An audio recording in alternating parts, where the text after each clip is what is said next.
أعوذ بالله من الشيطان الرجيم. بسم الله الرحمن الرحيم. ألم تروا أن الله سخر لكم ما في السماوات وما في الأرض وأسبغ عليكم نعمه ظاهرة وباطنة ومن الناس من يجادل في الله بغير علم ولا هدى ولا كتاب منير وإذا قيل لهم اتبعوا ما أنزل الله قالوا بل نتبع ما وجدنا عليه آباءنا أولو كان الشيطان يدعوهم إلى عذاب السعير. ومن يسلم وجهه إلى الله وهو محسن فقد استمسك بالعروة الوثقى وإلى الله عاقبة الأمور.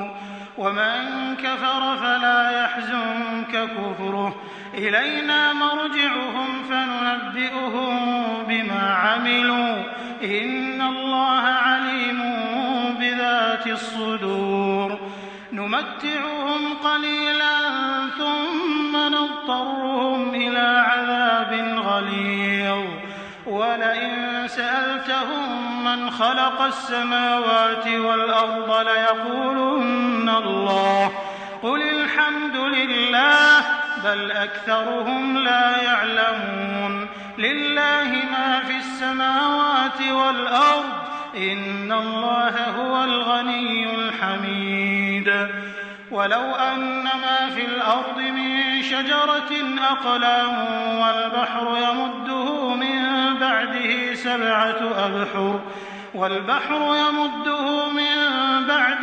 سبعة أبحر ما نفدت كلمات الله إن الله عزيز حكيم. ما خلقكم ولا بعثكم إلا كنفس واحدة إن الله سميع بصير. ألم تر أن الله يولج الليل في النهار ويولج النهار في الليل وسخر الشمس والقمر كل يجري إلى أجل مسمى وأن الله بما تعملون خبير. ذلك بأن الله هو الحق وأن ما يدعون من دونه الباطل وأن الله هو العلي الكبير. صدق الله العظيم. الحمد لله رب العالمين والصلاة والسلام على سيد المرسلين وعلى آله وأصحابه أجمعين أما بعد. سورہ لقمان کا یہ تیسرا رکوع ہے جس کی ابھی آپ کے سامنے تلاوت کی گئی. اس رکوع کی جملہ 10 آیتوں میں جس کا آغاز آیت نمبر 21 سے ہو رہا ہے اور اختتام آیت نمبر 30 پر ہوا.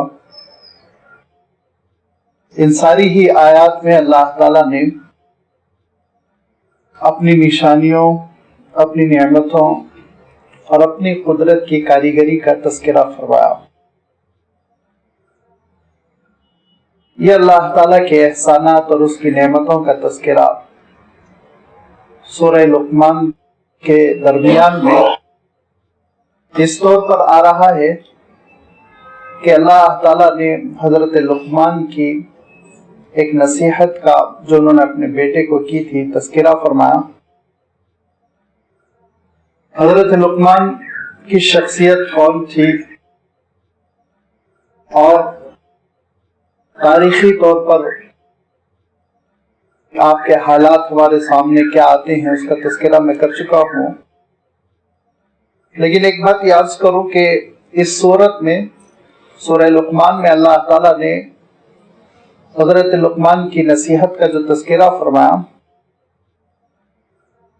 اس کا بیک گراؤنڈ یہ ہے، پس منظر یہ ہے کہ یہ سورت حضور اکرم صلی اللہ علیہ وسلم پر اس وقت نازل ہوئی جو نبوت کے بعد کا دوسرا مرحلہ تھا۔ اکثر میں عرض کرتا رہتا ہوں کہ مکہ مکرمہ میں نبوت کے بعد حضور اکرم صلی اللہ علیہ وسلم نے 3 طرح کے حالات کا مقابلہ کیا۔ ابتدائی حالات یہ تھے کہ لوگوں کو اسلام سمجھ میں نہیں آ رہا تھا، زبانی مخالفتیں ہو رہی تھی، لیکن دھیرے دھیرے 3-4 سال گزرنے کے بعد جب مخالفین نے دیکھا کہ لگاتار اسلام پھیلتا جا رہا ہے تو زبانی مخالفتوں سے آگے بڑھ کر انہوں نے کمزور اور نہتے مسلمانوں پر دست درازی بھی شروع کی، تکلیف پہنچانا بھی شروع کر دیا۔ دور اخیر میں خود حضور اکرم صلی اللہ علیہ وسلم کے ساتھ بدتمیزی، گستاخی اور پھر اس کے بعد ہجرت واقع ہوئی۔ اس درمیانی دور میں ایک بات مکہ مکرمہ میں بہت بڑھ چڑھ کر کہی جا رہی تھی، اور وہ یہ کہ بڑے بوڑھے گھر کے جو سرپرست حضرات ہوا کرتے تھے وہ اپنے نوجوانوں سے، اپنی نئی نسل سے، اپنے بچوں سے کہہ رہے تھے کہ بلا وجہ تم کیوں محمد کی بات مان رہے ہو صلی اللہ علیہ وسلم؟ اگر موجودہ زندگی میں سزا ہی مقدر ہے، عذاب ہی ملنے والا ہے، تو ٹھیک ہے، قیامت کے دن تمہاری سزا ہم بھگت لیں گے۔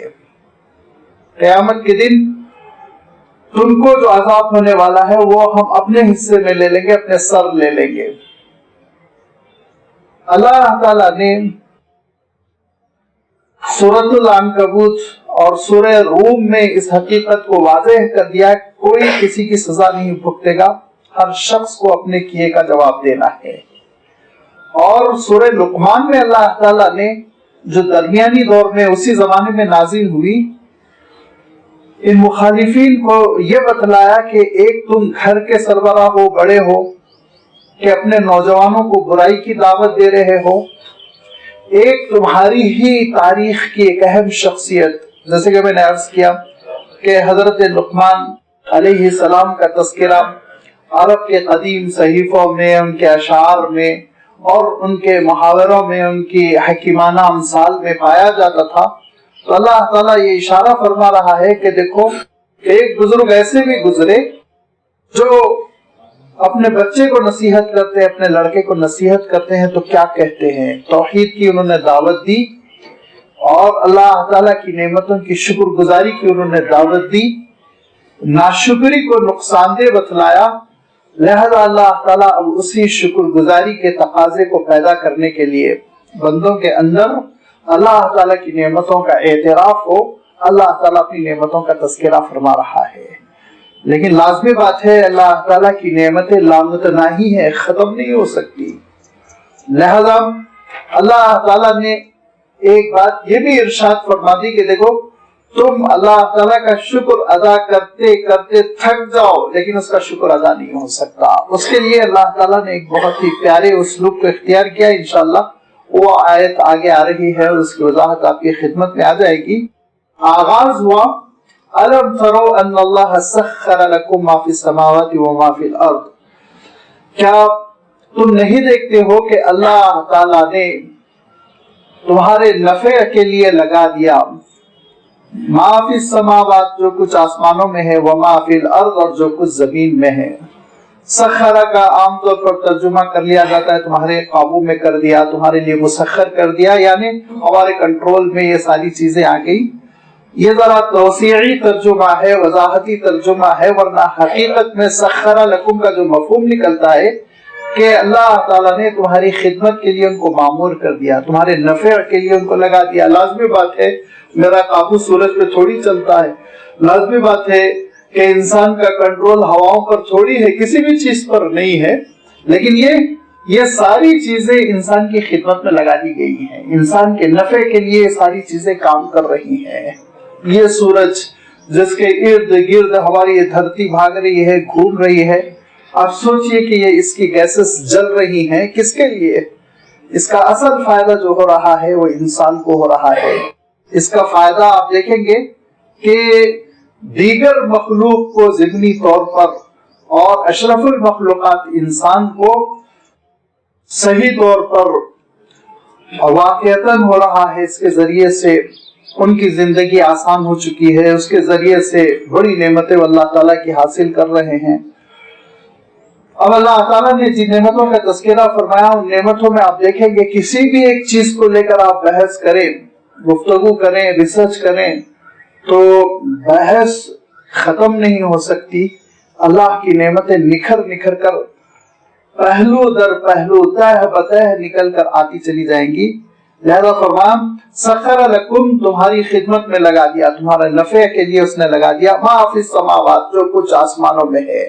کتنی چیزیں آسمانوں میں ہیں کہ ہم آسمان جس کو کہتے ہیں ہمارے اوپر کا حصہ، اس میں آپ دیکھیں کہ پہلے گیس کی تہ ہے اور پھر اس کے بعد آکسیجن ہے اور کیا کیا ہے پتہ نہیں، اور یہ ساری گیس کی تہ 30 کلومیٹر سے 40 کلومیٹر تک چلتی ہے، اس کے بعد پھر گیسز ختم ہو جاتی ہے، ویکیوم شروع ہو جاتا ہے جس کو آپ اسپیس کہتے ہیں، اور پھر اس کے بعد سے بڑے بڑے ستارے، اور پھر وہ ان ستاروں میں اور ان سیاروں میں ان کا ایک سردار، ان کا ایک بڑا، جیسے کہ ہمارے اس میں سورج ہے جس کو ہم سولار سسٹم کہتے ہیں، کہ یہ پورے ستارے اس کے اطراف دوڑ رہے ہیں، گھوم رہے ہیں، وہ کنٹرول کر رہا ہے، اور کنٹرول کرنے کے لیے اللہ تعالیٰ نے ایسا باریک بینی کے ساتھ نظام رکھا کہ عقل حیران ہو جائے، کوئی انجینئر کوئی سائنٹسٹ سوچ نہیں سکتا تھا، اور اللہ تعالیٰ نے بغیر کسی ماڈل کے انتظام بنایا۔ بدیع السماوات والارض، ارشاد فرمایا